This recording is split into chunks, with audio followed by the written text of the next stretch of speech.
Hello everybody, today I would like to talk about object tracking in general, and in particular I would like to answer the question how to track a ball fast, precisely and reliable. To track a ball I used cameras, so first of all I would like to take about some hardware and camera calibration stuff, and next I will discuss ball tracking algorithms, and then we have a look at some simulation and future work stuff. Now let's start with the hardware. So basically I use these two cameras on the top. So the Asus Titan Pro live camera is now a nice camera which is 5 years old. The newer RealSense R200 camera has the advantage that you can track much faster at 60 frames per second, and for the RGB images at a high resolution of 1920 to 1080, so this is basically the high definition format. And I also would like to announce that there's a newer camera which is capable of publishing up to 90 frames per second for the depth images. So this is really fast, but I did not use this camera. Now let's talk a little bit about camera calibration. So imagine you have your 2D image basically of the world, of a 3D object, and now you want to reconstruct this 3D object with your 2D image. And so therefore basically we need intrinsic camera calibration. So this is basically, we want to first find out this K-matrix. And this K-matrix basically consists out of 4 main values. This is the focal lengths, so the fx and fy in pixels, and also the optical center in pixels. There's also a skew coefficient often, but I don't want to say much about the skew coefficient here. And we actually assume that we have a pinhole camera model which has no lens, so which is optimal. But the real cameras have lenses, so distortion occurs, and depending on the distortion model, the distortion matrix looks quite similar to this, so you have to determine some distortion coefficients as well. So basically in the intrinsic camera calibration we would like to find out the camera matrix K and also the distortion matrix D to get the mapping between the 3D object and 2D image in pixel coordinates. So basically the result of this would be a transformation of 2D pixel coordinates to a 3D object in camera coordinate systems. And I use 2 tools to get this K and D matrix. First, the camera calibration ROS tool.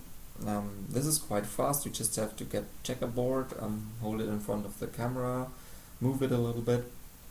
It is fast, it is easy to use, but it's not that precisely. It is really precisely, but not that precisely.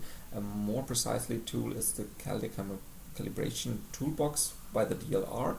It has really high precision, but it takes a lot of time because you have to select all the corners of your checkerboard, so you also use again a checkerboard. And after the intrinsic calibration, we would like to do extrinsic calibration. So basically we would like to determine our ball which is lying on this plate later on in the plate coordinate system and not in the camera coordinate system. So we would like to have a transform from this coordinate system to this coordinate system, and therefore we need a rotation matrix and also a translation vector. I did this basically using Aruco markers, so these markers here, and I used multiple of them. And first of all, I from another ROS library, I got the pose from this Aruco marker to the camera. Then I used the information that I know how the translation is from this Aruco marker to the origin, and thereby calculated the origin, and this I did for all visible Aruco markers and averaged then the position of this plate coordinate system which we would like to determine.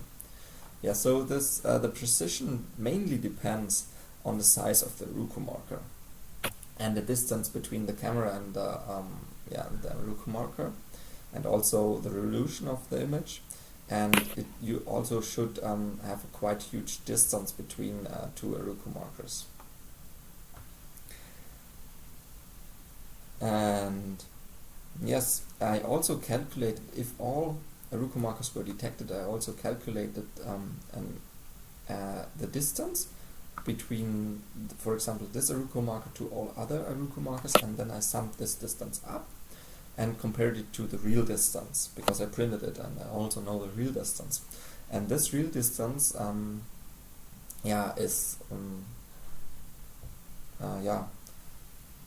is proportional somehow to the resolution. So for the high resolution we only have a 1.5 centimeter summed error, and for the lower resolution we have a higher error. Yeah, and the main problem about this extrinsic camera calibration is not the position of the Roku marker or the position of the region. It is the orientation of each Roku marker, which is trembling sometimes a lot. And yeah, so in the future we would like to calculate this orientation also based on the position of two or more Roku markers.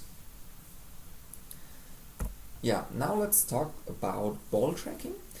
So you can do ball tracking with the stepped cameras in two ways. You can basically use the RGB images, or you can use depth information.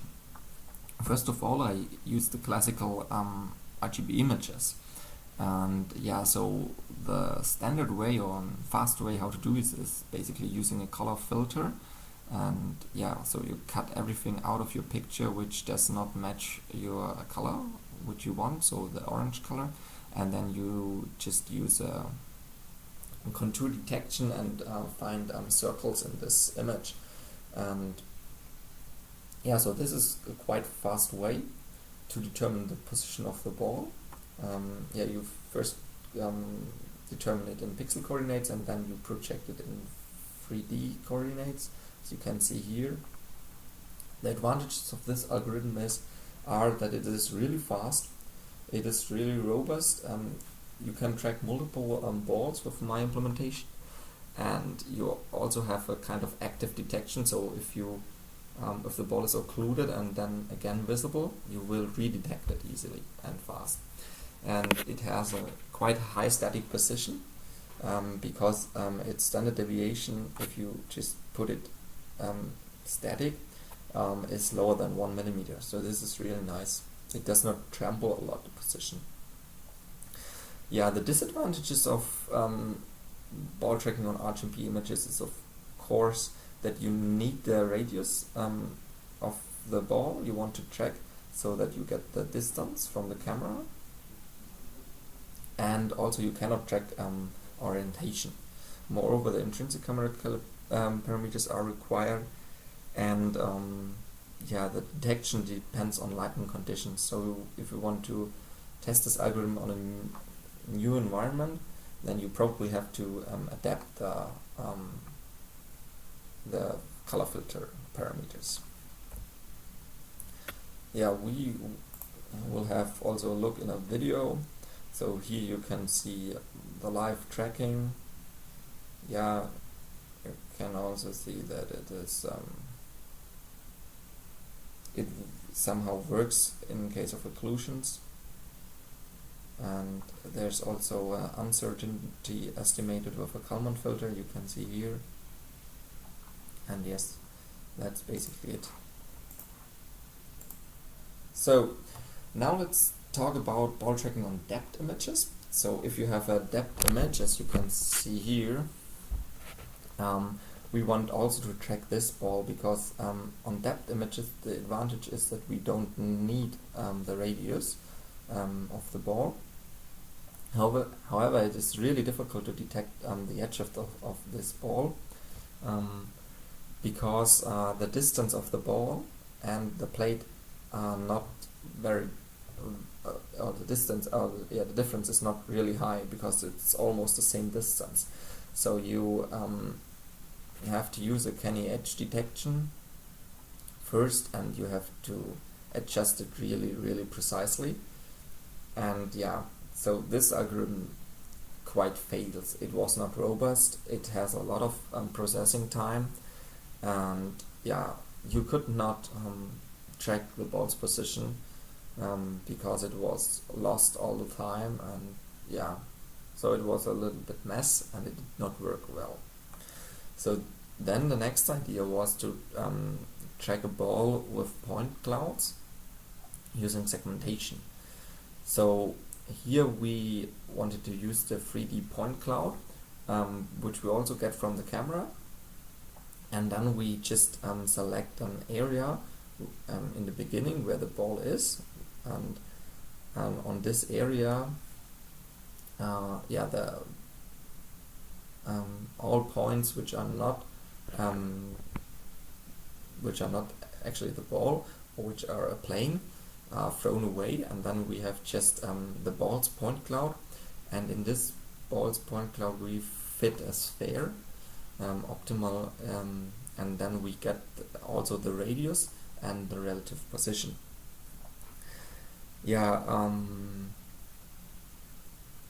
Exactly. Yes. So the advantages here are the radius is not required.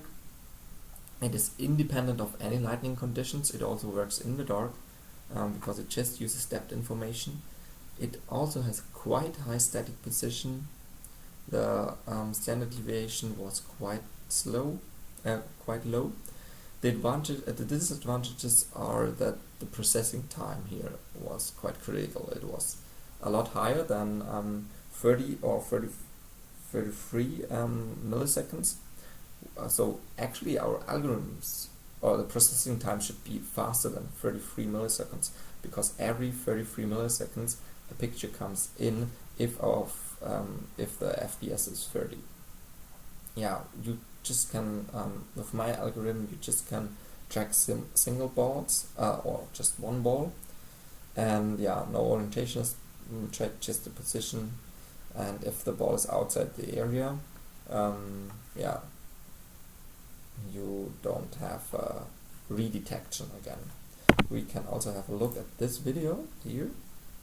So here you see the region where the ball is. Here you see the point cloud, and I'm moving really slowly the ball so that it is not so that it is detected all the time. Yeah, and then I also saw some work done with a particle filter, also working with point clouds. This particle filter is kind of working really nice because it is really fast. You have, first of all, you have an initialization process, so you detect the ball once, and then you basically use a particle filter to check the ball.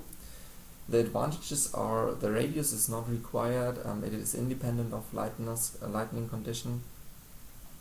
It is really robust. One problem is that the processing time is quite high again. It has a quite high static position also, especially for the radius detection. You also can detect the orientation, but this is not precisely. And yeah, the disadvantages are I just can detect a single ball, and one big disadvantage is that it has no active detection. So if the ball is once lost, any particle cloud is tracked, and you cannot redetect it if the ball is again visible. So if the ball is once occluded, you lost it completely. We can also have a look, not in this video, but in the next one. So we want to track it even faster. The processing time, we want to get a processing time of 33 milliseconds, and therefore we don't track 500 particles but only 100 particles. What you also can do is downsampling. So for example, making the grid the resolution of or using less particles and lowering the resolution thereby. but this did not work very well, so I decided to use less particles. And then I achieved, as you can see here, I achieved a FPS of almost 30, right? And yeah, so here you can see it is working quite fast, and it's really nice. Yes. Yeah, you can even improve this. This code. You can port it to run on graphic cards, which would save a lot of processing time, I guess.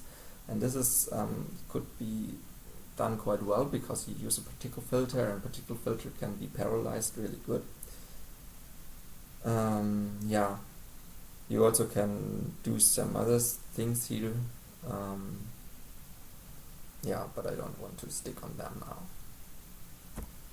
Yeah, so now let's compare the two best methods. The first one was actually the best for RGB images. It has a really high static precision. And the second one was with the particle filter. The processing time was, for the RGB images, it was really fast. For the particle filter, it was up to 30 milliseconds, as you saw in the last video. So one pro is, of course, that the radius is not required here, and also you can measure the orientation of the ball. But yeah, there probably should be also future work done on multiple ball tracking and redetection of the occlusion. So now I also would like to take about an effect you can see here on the picture for the RGB images. If you accelerate the ball really fast, in motion unsharpness occurs. You can see it here. So the ball cannot be tracked anymore, or seen or detected on the picture. And also the Kalman filter cannot predict sudden accelerations because it is a linear Kalman filter. And so the ball's position is lost, and it also cannot be matched to the position before or afterwards, or the position cannot be estimated in the future. So one solution of this is to lower the exposure time of the camera. I did not have time to investigate much in this, but yeah, I just want to mention this fact also. Now currently I just said a lot about ball tracking algorithms, like handcrafted ball tracking algorithms, but there are also a lot of ball tracking algorithms in machine learning, and I just read about this efficient convolution operator. So there's basically a visual object tracking challenge every year, and in 2016, for example, 68 algorithms. So these are all kind of machine learning algorithms, and they all work on RGB images.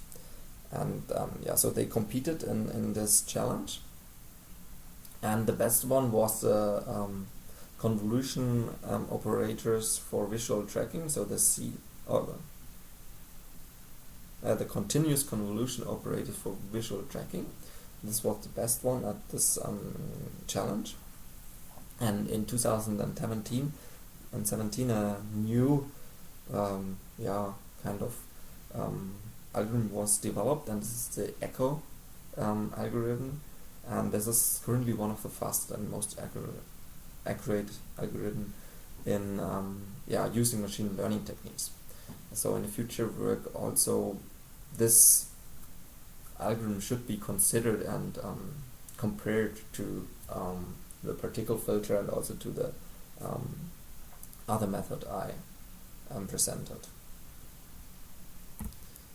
Yeah, I also did a little bit about simulation to test the dynamic error, and so I used Gazebo, also a ROS tool, for the simulation.